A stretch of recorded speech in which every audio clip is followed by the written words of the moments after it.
heading to South Beach. I'm very grateful to be in this position. Please, after this day, don't call me MVP until I win it again next year.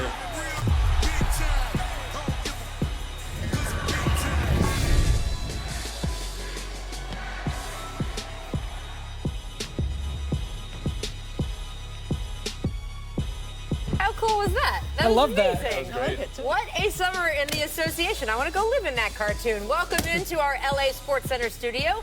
This is the NBA 5-on-5, where we discuss 5 of the biggest questions among 5 of our NBA colleagues leading into 5 NBA seasons, just 1 NBA season. It's going to feel like 5 NBA seasons, though. It already does with feel like how 5 packed NBA seasons. This year is going to be. I'm Rachel Nichols, and to start tonight, we welcome in ESPN senior writer and the 2019 winner of the Mary Garber Pioneer Award, Miss Jackie McMullen. We also welcome in ESPN senior writer and host of the Hoop Collective podcast with Brian Windhorst. It's Brian Windhorst, ESPN senior writer and host of the Low Post podcast, Mr. Zach Lowe. And finally, ESPN NBA reporter of all things Texas, Tim McMahon. Thank you very much for being here. I'd like you have an entire state to yourself. Well, I appreciate you not referring to me as a junior. I mean, just saying. There we go. By the end of the show, you will probably also have a podcast, so we can introduce that at the end of it. As you saw in the Open, this offseason was bonkers. Out of the 15 players to make All-NBA last season, 6 of them, 40%, switched teams. Kyrie and KD to Brooklyn, PG and Kawhi to the Clippers. Russ rejoined Harden in Houston. Kemba joined the Celtics. And that doesn't even include Anthony Davis finding LeBron in LA, Al Horford teaming with Embiid and Simmons, and so very, very much more. So, Brian, I want to start with you. Who had the best offseason? I'm going to go with a team that acquired 2 likely Hall of Famers who play both ends of the court in their prime and did it without having to gut their team. They have to gut their future, without getting to gut their team. LA Clippers, one of the greatest off seasons in NBA history, and we're piling up these incredible off seasons over the last decade. This is right at the very top, and they leap right to the top of the contender list for me. You mentioned how much they gave up. I have been saying since the beginning, I'm fine with them giving up all of those picks because you were trading, again, not really just for Paul George. It was to get Paul George and Kawhi Leonard. But do you like that it's really only for 2 guaranteed years, giving up all of that stuff? Does that qualify into your best offseason? This is the new NBA. You know, I would have thought differently 5 years ago, but now the NBA goes from year to year. Whether those guys have 2-year contracts, whether those guys have 5-year contracts, they now have the ability to force their way anywhere. So everybody, as Jackie wrote in an eloquent piece earlier this summer, everybody goes year to year in the NBA. The Clippers are going to be the best, one of the best for this, at least year, this run. Yeah, and I hate to agree with Wendy, but On anything, this really. is on anything. But on this one, he's right. For a change, the Clippers, the Clippers have a championship window, and that is worth what they gave up to do it. And they were able to add 2 bona fide superstars who, you know, in their prime, without giving up the best bench in the league. They've got the 6th men of the year still there. And again, it's at least 2 years. If this thing goes the way that the Clippers hope, you know, they've got a chance to have an extended championship window, but they go into this season as the title favorites, and that's something that franchise has never been able to say before. Now, the Clippers acquired both Paul George and Kawhi Leonard. The Thunder only traded Paul George, and they got the equivalent of the number of assets you would get for trading both of those guys. So, look, it's too easy to say, oh, they blew it up. What a great trade return. Like, I think Sam Presti thought, I had a pretty good basketball team. I'd like to see how that basketball team might have played, but to get forced into that situation and come out with what they got, I mean, you look at the number of draft picks they have, you need like 3 sheets of paper to look at all the draft picks. And they're far out in years. So the Clippers, who knows how they're going to be when those picks change over. On that front, though, do you buy what Doc Rivers recently told the LA Times when he said when they even looked into making all these deals, he said, quote, "We knew OKC was looking to break up their team." Do you think that was true from the start of the summer? I think OKC would have explored opportunities to get these kinds of assets for these players, but I'm not sure Doc was in a position to know that Oklahoma City was already looking to blow up the whole team. I'm not sure I buy that.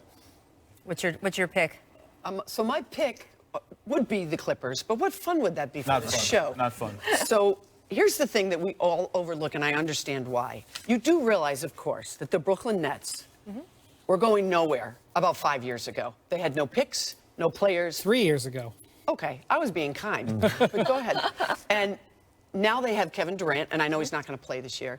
And now they have Kyrie Irving. And listen, I'm in Boston. I understand the pitfalls that go along with that. But the fact remains, they have 2 All-NBA guys they did not have just a few months ago. Now, the big question is, they talk a lot about building culture. And I understand why people are worried a little bit about that, but Kenny Atkinson said it to me, and he's right.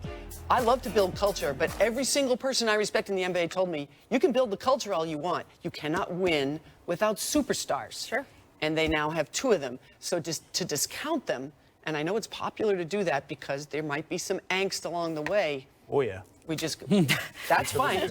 Look, but the angst, like, isn't that what we're steeped in with the NBA? There's angst on Twitter every day. A lot of angst. A lot of angst coming out of Brooklyn. Can I stand up for the boring teams that no one cares about? How about Utah and Memphis on bookends of the Mike Conley trade? Okay, Utah is a team. How dare you, sir? I care deeply about those teams. Do you, though? Just saying. I spend a lot of time in those places. I better care So deeply. Utah is a team that has a window, but they do not have access to the sexiest names in the NBA. So to go get Mike Conley and to go get Bojan Bogdanovic and to pay a price that I think is fair. They paid a fair, appropriate price to get those players. And they're set up. They're in the championship conversation. They might not be the favorite, but if you list 6 teams that have a chance to win the title this season, a real chance, Utah is one of them, I think. They have a chance to go from being a mediocre to poor shooting team to an elite shooting team. The Jazz very well could be as good offensively this season as they are defensively, and if that's the case, they're absolutely a contender. And you know what? Mike Conley is a godsend for Donovan Mitchell. Fit. The perfect fit in the backcourt for a young player that we started to see ascend pretty rapidly as recently as Team USA. So none of you guys said Houston?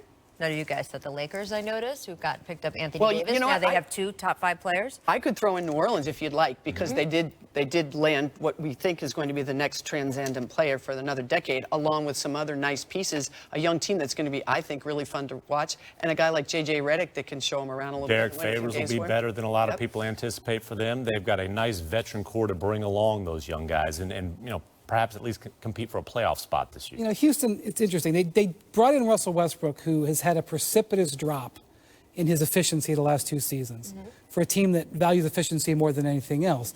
So that's a red flag. He's got a huge contract. But then you realize that they traded away a guy who had one of the most challenging contracts in the league. So I'm not sure that Russell Westbrook will be a great fit. I'm concerned that his free throw shooting has dropped 20% in 2 seasons. I'm concerned that his three-point percentage has plunged. There's a lot of worrisome things there, but yet I still think that they upgraded. So I think they're an interesting team. I'm interested, though, because you say, they upgraded. I want to see Chris Paul, how he does at the beginning with this very young Oklahoma City Thunder team. Because if you look at Chris Paul's on-off numbers, with and without Harden, you know this better than anyone. His numbers without Harden, but on the floor, they don't look like he's dropped or succumbed to age at all. When he's running second units playing against other benches, so there's skewed that's there. what I'm saying, but I want to know what it's going to look like next year. When Chris Paul is on the court and healthy, he's still an upper-tier point guard. But there's a lot of off in those on-off numbers. He's going to play probably 60 games max, and that's just part of the deal. And in that sense, just due to durability, availability, Russell Westbrook's indeed an upgrade, and will bring an element to the Rockets that they have not had, which is that up-tempo, fast-paced transition game. James wanted him. So in that sense, if you're Daryl Morey, you got to try to make that deal. Tim, thank you so much for joining us. Zach, thank you so much for joining us. You two, I will see later. You, I will see right after this break, because coming up, the NBA loaded with a GOAT, a dynasty killer, and a most valuable freak. But who will be the best player this coming season? We'll make our choices here next. But Bomani and Pablo of High Noon, well, they've got their own picks. Take a look. All right, ESPN.com's NBA rank has Giannis as the #1 player this upcoming season over Kawhi and LeBron. So, Bomani, who do you think will be the best player this season? All right, so I don't even know how much of this is recency bias. It's hard not to go with Kawhi Leonard. However, Steph Curry is going to have the ball with nobody to really give it to. The numbers that it is possible that he's going to put up out of sheer necessity, we could come back at the end of the year and be pointing at him like we did that year after Durant left and Russell Westbrook went off. I think Kawhi Leonard is the answer if Kawhi Leonard cares at all about the regular season, but he played 60 games last year. My sense is that he will not play any more than that this year. And so Steph is a great answer, but to me, it's LeBron. Because LeBron seems to be the one guy on this list who absolutely has said, I am going to be on a revenge tour this regular season because everybody has forgotten who exactly I am. You gonna guard anybody? Because he might not even be the best player on his own team if he doesn't guard anybody. He ain't guarded nobody in years. Ugh.